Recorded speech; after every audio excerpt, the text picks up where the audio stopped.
নমস্কাৰ বন্ধুসকল, welcome back to channel. আপোনালোকে চাই আছে নলেজ ইজ ভাৰ্চু। বন্ধুসকল, অন্যান্য দিনৰ দৰে আসাম টেট পৰীক্ষাত আহিব পৰা গুৰুত্বপূৰ্ণ প্ৰশ্নসমূহক লৈ এটা নতুন ভিডিঅ' আজি আপোনালোকৰ কাৰণে আনিছোঁ।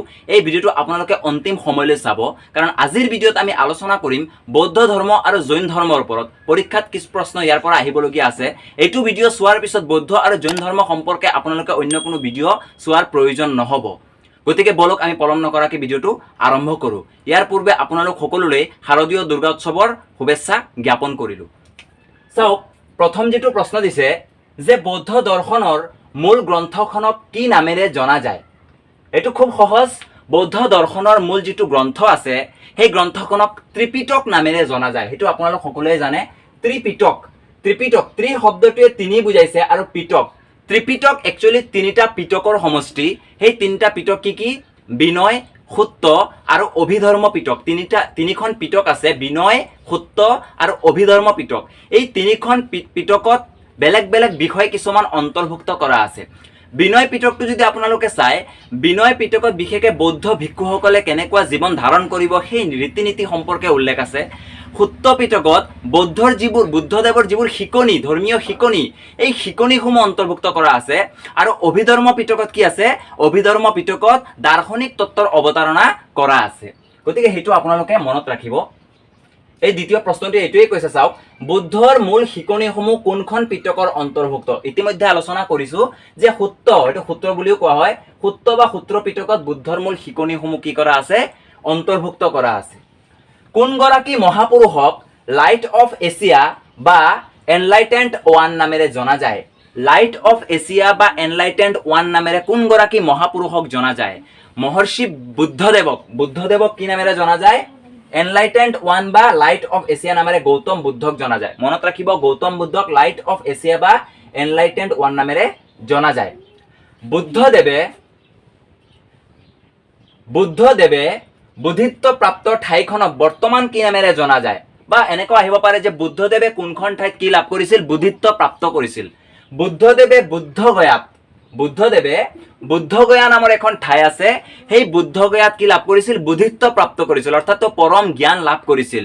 সেই ঠাইখন বৰ্তমানহে বুদ্ধগয়া, অৰ্থাৎ বুদ্ধদেৱে যেতিয়াৰ পৰা বুদ্ধিত্ব প্ৰাপ্ত কৰিলে তাৰ পিছৰ পৰাহে বুদ্ধগয়া নামেৰে জনা যায়।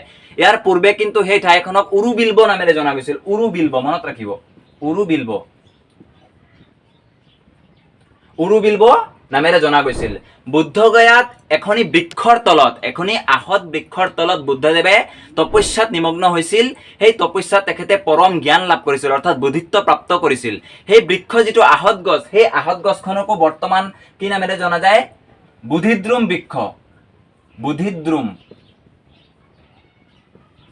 বোধিদ্ৰুম বৃক্ষ নামেৰে সেই বৃক্ষখনক জনা যায়, যেতিয়াৰ পৰা বুদ্ধদেৱে সেই বৃক্ষৰ তলত বহি তপস্যা কৰাৰ পিছত পৰম জ্ঞান লাভ কৰিছিল। মনত ৰাখিব। বুদ্ধ শব্দৰ অৰ্থ কি? বুদ্ধ শব্দৰ অৰ্থ, এইটো পৰীক্ষাত আহিব, খুব ইম্পৰ্টেণ্ট। পৰম জ্ঞানী বা তথাগত। পৰম জ্ঞানী অপশ্যনত থাকিব। বুদ্ধ শব্দৰ অৰ্থ হৈছে পৰম জ্ঞানী বা তথাগত, অৰ্থাৎ সত্যৰ সন্ধান পাওঁতা। তেখেতে হৈছে তথাগত। পৰৱৰ্তী প্ৰশ্নই কৈছে, স্বগৃহ ত্যাগ কৰাৰ সময়ত বুদ্ধদেৱৰ বয়স কিমান আছিল? বুদ্ধদেৱে যেতিয়া নিজৰ ঘৰ ত্যাগ কৰে তেতিয়া তেওঁৰ বয়স আছিল 27 বছৰ। পৰীক্ষাত প্ৰশ্ন আহিব পাৰে। 27 বছৰ বয়সত বুদ্ধদেৱে নিজৰ গৃহ ত্যাগ কৰে। সৰুতে তেওঁৰ নাম কি আছিল? সিদ্ধাৰ্থ। আৰু যেতিয়া তেওঁ বুদ্ধিত্ব প্ৰাপ্ত কৰিলে তেতিয়াহে তেওঁৰ নাম গৌতম বুদ্ধ হ'ল। তেওঁৰ জন্ম হৈছিল লুম্বিনী নামৰ এখন ঠাইত, যিখন বৰ্তমান নেপালৰ অন্তৰ্গত হৈ আছে।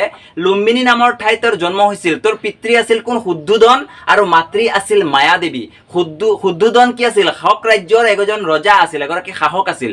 এই শুদ্ধোধন আৰু মায়াদেৱীৰ পুত্ৰ আছিল সিদ্ধাৰ্থ। আৰু সিদ্ধাৰ্থৰ যেতিয়া জন্ম হয় তেতিয়াই তেওঁৰ মাতৃ মায়াদেৱী কি হয়? মৃত্যুবৰণ কৰে। আৰু সেইটো সময়ত সিদ্ধাৰ্থক তেওঁৰ মাহীমাক গৌতমীয়ে কি কৰে? সিদ্ধাৰ্থক তুলি তালি ডাঙৰ দীঘল কৰে। সিদ্ধাৰ্থ জন্ম হোৱাৰ পিছতেই জ্যোতিষীসকলে কৈছিল যে তেওঁ হয়তো এগৰাকী ডাঙৰ সম্ৰাট হ'ব আৰু নহয় এগৰাকী সন্যাসী হ'ব। সেইটো কাৰণে তেওঁৰ পিতৃ মাতৃ যথেষ্ট চিন্তিত হৈ পৰিছিল, যাৰ কাৰণে তেওঁক ৰাজপ্ৰাসাদৰ ভিতৰত বাহিৰৰ যিমান সুখ, বাহিৰৰ দুখ, সেইবোৰৰ পৰা তেওঁক দূৰত ৰাখিবলৈ তেওঁক চেষ্টা কৰিছিল। কিন্তু এটা সময়ত এগৰাকী ৰথ চালকৰ লগত যেতিয়া তেওঁ নগৰলৈ ওলাই গৈছিল তেতিয়া তেওঁ বাহিৰৰ কিছুমান দৃশ্য দেখি বাস্তৱ জগতখনৰ বিষয়ে তেওঁ বুজিব পাৰিছিল, আৰু তেতিয়াই তেওঁ নিজৰ গৃহ ত্যাগ কৰাৰ সিদ্ধান্ত লৈছিল। 16 বছৰ বয়সত সিদ্ধাৰ্থক কি কৰা হৈছিল? যশোধৰা বা গোপা নামৰ এগৰাকী ছোৱালীৰ লগত বিবাহ পাশতো আবদ্ধ কৰোৱা হৈছিল। 16 বছৰ বয়সত কাক বিয়া পাতিছিল? যশোধৰা বা গোপা। যশোধৰা একেই নাম, যশোধৰা বা গোপা নামৰ এগৰাকী ছোৱালীৰ লগত 16 বছৰ বয়সত কি কৰা হৈছিল? সিদ্ধাৰ্থক বিবাহ পাশত আবদ্ধ কৰোৱা হৈছিল। তাৰ পৰৱৰ্তী সময়তে তেখেতে কি কৰে? 27 বছৰ বয়সত, অনুমান কৰিব পাৰিব 16 বছৰ বয়সত বিবাহ হয় আৰু 27 বছৰ বয়সত তেখেতে কি কৰে? নিজ গৃহ ত্যাগ কৰে। তাৰ পিছৰ প্ৰশ্নতে কৈছে সন্ন্যাব্ৰত গ্ৰহণ কৰি সিদ্ধাৰ্থই সৰ্বপ্ৰথম কাৰ পৰা শিষ্যত্ব গ্ৰহণ কৰিছিল? সিদ্ধাৰ্থই যেতিয়া সন্ন্যাব্ৰত গ্ৰহণ কৰিছিল, অৰ্থাৎ 16 বছৰ বয়সত বিবাহ পাশত আবদ্ধ হোৱাৰ কেইবছৰমান পিছতে সিদ্ধাৰ্থই কি হৈছিল? সন্ন্যাব্ৰত গ্ৰহণ কৰিছিল। গৃহ ত্যাগৰ আগতেই 27 বছৰ বয়সতো গৃহ ত্যাগ কৰিছিল, তাৰ আগতেই কিন্তু তেওঁ সন্ন্যাব্ৰত গ্ৰহণ কৰিছিল। আৰু সন্ন্যাব্ৰত গ্ৰহণ কৰাৰ পিছত বৈশালী নামৰ এখন ঠাই আছে, সেই বৈশালীত তেখেতে কি কৰিছিল? আৰাৰ কালাম নামৰ এগৰাকী গুৰুৰ পৰা তেখেতে কি কৰিছিল? শিষ্যত্ব গ্ৰহণ কৰিছিল। তাৰ পিছতে তেখেতে স্বগৃহ ত্যাগ কৰিছিল। বুদ্ধিত্ব লাভ কৰাৰ পিছত বুদ্ধদেৱে সৰ্বপ্ৰথম ধৰ্মবস্তু দান কৰিবলৈ ক'ত গৈছিল? অৰ্থাৎ সিদ্ধাৰ্থই যেতিয়া বুদ্ধিত্ব প্ৰাপ্ত কৰিলে, আমি আগতেই পাইছো যে তেখেতে বুদ্ধিদ্ৰুম বৃক্ষ এটা আহত গছৰ তলত বহি তেখেতে ধ্যানমগ্ন হৈছিল আৰু তাৰ পিছত তেখেতে বুদ্ধিত্ব প্ৰাপ্ত কৰিছিল, পৰম জ্ঞান লাভ কৰিছিল। পৰম জ্ঞান লাভ কৰাৰ পিছতে তেখেতে ধৰ্মবস্তু দান কৰিবলৈ অৰ্থাৎ ধৰ্মীয় উপদেশ প্ৰদান কৰিবলৈ ক'ত গৈছিল? তেখেতে সাৰনাথলৈ গৈছিল। মনত ৰাখিব, সাৰনাথলৈ তেখেতে গৈছিল আৰু সাৰনাথলৈ গৈ তেখেতে 5 গৰাকী পণ্ডিত আছিল, 5 গৰাকী ধৰ্মীয় পণ্ডিত তেওঁৰে বন্ধু আছিল। সেই 5 গৰাকী বন্ধুক পণ্ডিতক তেওঁ কি দিছিল? ধৰ্মীয় উপদেশ প্ৰদান কৰিছিল। সেই 5 গৰাকী পণ্ডিত কোন আছিল? সাঁচিপুত্ৰ, গোপালন, উপালি, কাশ্যপ আৰু আনন্দ। সাঁচিপুত্ৰ, গোপালন, উপালি, কাশ্যপ আৰু আনন্দ। এই 5 গৰাকী পণ্ডিতক তেখেতে কি কৰিছিল? ধৰ্মবস্তু দান কৰিছিল সাৰনাথলৈ গৈ। বৌদ্ধ ধৰ্মৰ ভাগ দুটা কি কি? বৌদ্ধ ধৰ্মৰ ভাগ দুটা আপোনালোকে জানে, হীনযান আৰু এটা হৈছে মহাযান। হীনযান আৰু মহাযান পাৰ্থক্য কি আছে? এটাই পাৰ্থক্য বিশেষকে আপোনালোকে মনত ৰাখিবলগীয়া যে হীনযানে কি নকৰে? বুদ্ধদেৱৰ মূৰ্তি অৰ্থাৎ মূৰ্তি পূজাত তেওঁলোকে বিশ্বাস নকৰে। কোনে নকৰে? হীনযানে মূৰ্তি পূজাত বিশ্বাস নকৰে আৰু মহাযানে মূৰ্তি পূজাত বিশ্বাস কৰে। সেইটো পাৰ্থক্য মনত ৰাখিলেই হ'ব। গৌতম বুদ্ধই উল্লেখ কৰা আৰ্য সত্য বা পৰম সত্য কেইটা? গৌতম বুদ্ধই কি কৰিছে? 4 প্ৰকাৰৰ সত্যৰ কথা উল্লেখ কৰিছে। এইটো ইউনিভাৰ্চেল ট্ৰুথ, এইকেইটা পৰম সত্য।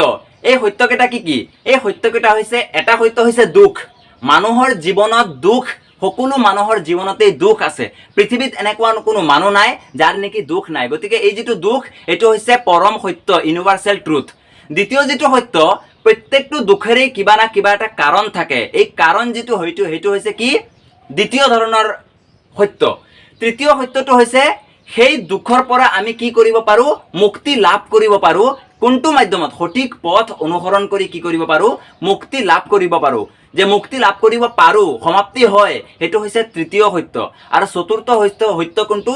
এটা পথ আছে, এটা সত্যৰ পথ অৱলম্বন কৰিব লাগিব, যি পথ অৱলম্বন কৰি আমি সেই দুখৰ পৰা মুক্তি লাভ কৰিব পাৰো। সেই পথটোৱে হৈছে চতুৰ্থ সত্য। এইটো আপোনালোকে মনত ৰাখিব। পিছৰ প্ৰশ্নই কৈছে বৌদ্ধ ধৰ্মৰ প্ৰথম থেৰী কোন? থেৰী শব্দটো শুনাত অলপ আচৰিত যেন লাগিছে। থেৰী, বৌদ্ধ ধৰ্মৰ প্ৰথম থেৰী হৈছে গৌতম বুদ্ধৰ মাহীমাক গৌতমী। গৌতম বুদ্ধৰ মাহীমাক, যিগৰাকী মাহীমাকে তেখেতক তুলি তালি ডাঙৰ দীঘল কৰিছিল, সেই গৌতমীয়ে হৈছে বৌদ্ধ ধৰ্মৰ প্ৰথম থেৰী। থেৰী মানে কি? নিৰ্বাণ প্ৰাপ্তি মহিলাক থেৰী বুলি কোৱা হয়। যিগৰাকী মহিলা নেকি সত্যৰ সন্ধান কৰিব পাৰে, সন্ন্যাসীৰ ৰূপ ল'ব পাৰে, তেখেতে কি? থেৰী। গতিকে আমি এইটোও ক'ব পাৰো যে গৌতম বুদ্ধৰ মাহীমাক গৌতমীয়ে হৈছে বৌদ্ধ ধৰ্মাৱলম্বী প্ৰথমগৰাকী মহিলা। জৈন ধৰ্মৰ প্ৰৱৰ্তক কোন? জৈন ধৰ্মৰ প্ৰৱৰ্তক হৈছে বৰ্ধমান মহাবীৰ। এইটো গুৰুত্বপূৰ্ণ, সহজ, আমি সকলোৱে জানো জৈন ধৰ্মৰ প্ৰৱৰ্তক হৈছে বৰ্ধমান মহাবীৰ। কিন্তু এটা বস্তু ইয়াতে আপোনালোকে অলপ ধ্যান দিব লাগিব যে বৰ্ধমান মহাবীৰক যদিও জৈন ধৰ্মৰ প্ৰৱৰ্তক বুলি কোৱা হয়, কিন্তু মহাবীৰৰ আগতেই উত্তৰ ভাৰতত কিন্তু জৈনৰ দৰ্শন যিটো, সেই দৰ্শনৰ প্ৰচলন আছিল। আৰু জৈন ধৰ্মৰ প্ৰথম যিগৰাকী প্ৰৱৰ্তক, প্ৰকৃত প্ৰৱৰ্তক, তেখেত কোন? ঋষভ। ঋষভক জৈন ধৰ্মৰ প্ৰথম কি বুলি কয়? ঋষভক জৈন ধৰ্মৰ প্ৰকৃত প্ৰৱৰ্তক বুলি ক'ব পাৰি। ইয়াতে চাব জৈন ধৰ্মৰ প্ৰচাৰকসকলক কি নামেৰে জনা যায়? যোনে নেকি জৈন ধৰ্মৰ প্ৰচাৰ চলায় তেওঁলোকক কি নামেৰে জনা যায়? তীर्थাঙ্কৰ নামেৰে জনা যায়। তীर्थাঙ্কৰ। জৈন ধৰ্মৰ মুঠতে 24 গৰাকী কি আছিল? তীৰ্থাঙ্কৰ আছিল। প্ৰথম তীৰ্থাঙ্কৰ কোন আছিল? ঋষভ আছিল প্ৰথম তীर्थাঙ্কৰ। আৰু যিগৰাকী আমাৰ বৰ্ধমান মহাবীৰ 24 নং তীर्थাঙ্কৰ আছিল। 24 নং তীर्थাঙ্কৰ আছিল। আৰু 23 নং যিগৰাকী তীৰ্থাঙ্কৰ, সেই 23 নং তীৰ্থাঙ্কৰ আছিল পাৰ্শ্বনাথ। মনত ৰাখিব, পাৰ্শ্বনাথ আছিল 23 নং তীৰ্থাঙ্কৰ। বৰ্ধমান মহাবীৰৰ জন্ম ক'ত হৈছিল? বৰ্ধমান মহাবীৰৰ জন্ম হৈছিল কুণ্ডগ্ৰাম, বৈশালী জিলাৰ অন্তৰ্গত কুণ্ডগ্ৰাম এখন গাঁও। সেই কুণ্ডগ্ৰামত কি হৈছিল? বৰ্ধমান মহাবীৰৰ জন্ম হৈছিল। মহাবীৰৰ পিতৃ মাতৃৰ নাম কি আছিল? পৰীক্ষাত আহিব যে বৰ্ধমান মহাবীৰৰ পিতৃ হ'ল, অপশ্যন দিয়া থাকিব, বা মাতৃ হ'ল, অপশ্যন দিয়া থাকিব। শুদ্ধ উত্তৰটো আপোনালোকে বাছি ওলাব লাগিব যে বৰ্ধমান মহাবীৰৰ পিতৃ হৈছে সিদ্ধাৰ্থ আৰু মাতৃ হৈছে ত্ৰিশলা। সিদ্ধাৰ্থ হৈছে বৰ্ধমান মহাবীৰৰ পিতৃৰ নাম। গৌতম বুদ্ধৰ আগৰ যিটো নাম সেইটো নামেৰেই বৰ্ধমান মহাবীৰৰ পিতৃৰ নাম হৈছে সিদ্ধাৰ্থ আৰু মাতৃৰ নাম হৈছে ত্ৰিশলা। বৰ্ধমান মহাবীৰৰ এগৰাকী ভাতৃ আছিল নন্দী বৰ্মন। মনত ৰাখিব, নন্দী বৰ্মন, তেওঁৰ ভাতৃৰ নাম আছিল নন্দী বৰ্মন। আৰু বৰ্ধমান মহাবীৰে যেতিয়া নিজৰ গৃহ ত্যাগ কৰে, অৰ্থাৎ তেওঁ কি আছিল? ৰজাই আছিল, ৰাজঘৰৰ পৰিয়ালৰে আছিল বৰ্ধমান মহাবীৰ। সিদ্ধাৰ্থ যিগৰাকী গৌতম বুদ্ধ তেখেতো ৰাজঘৰৰ পৰিয়ালৰে আছিল। বৰ্ধমান মহাবীৰে 30 বছৰ বয়সত তেখেতৰ ভাতৃ নন্দী বৰ্মনৰ পৰা অনুমতি বিচাৰিছিল যে মই নিজৰ গৃহ ত্যাগ কৰিম বুলি। ইয়াৰ পিছৰ যিটো প্ৰশ্ন, সেই প্ৰশ্নটোৱে কৈছে জৈন ধৰ্মৰ ভাগ কেইটা? জৈন ধৰ্মৰ ভাগ দুটা। বৌদ্ধ ধৰ্মৰ ভাগ যেনেকা দুটা হৈ গৈছিল, ঠিক তেনেকুৱা জৈন ধৰ্মৰ দুটা ভাগত বিভক্ত হৈ পৰিছিল। তাৰে এটা হৈছে কি দিগাম্বৰ, আনটো হৈছে শ্বেতাম্বৰ। দিগাম্বৰ আৰু শ্বেতাম্বৰ, মনত ৰাখিব, দিগাম্বৰ আৰু শ্বেতাম্বৰ। ইয়াৰ পাৰ্থক্য যদি চাই, দিগাম্বৰ যিসকল তেওঁলোকে নিৰ্বস্ত্ৰ, অৰ্থাৎ বস্ত্ৰ তেওঁলোকে ধাৰণ নকৰে, আৰু শ্বেতাম্বৰে বিশেষকে বস্ত্ৰ ধাৰণ কৰে। শ্বেত মানে বগা, অৰ্থাৎ তেওঁলোকে বিশেষকে বগা বস্ত্ৰ, সাধাৰণ ধৰণৰ বগা বস্ত্ৰ পিন্ধাৰ ওপৰত তেওঁলোকে গুৰুত্ব দিয়ে। জৈন ধৰ্মৰ ধৰ্মীয় গ্ৰন্থসমূহ মূলতঃ কি ভাষাত লিখিত হৈছিল? জৈন ধৰ্মৰ কিছুমান ধৰ্মীয় গ্ৰন্থ আছে, সেই গ্ৰন্থসমূহ মূলতঃ প্ৰাকৃত ভাষাত লিখিত হৈছিল। বেলেগো আছিল, কিন্তু প্ৰাকৃত ভাষাতেই মূলতঃ এইবোৰ কি হৈছিল? লিখিত হৈছিল। আৰু যিবোৰ আমাৰ বৌদ্ধ ধৰ্মৰ গ্ৰন্থসমূহ সেইবোৰ পালি ভাষাতহে লিখিত হৈছিল। গৌতম বুদ্ধৰ সময়ত কোনো ধৰণৰ গ্ৰন্থ লিখিত ৰূপত নাছিল, তো মৌখিক ৰূপতহে প্ৰচাৰ চলাইছিল।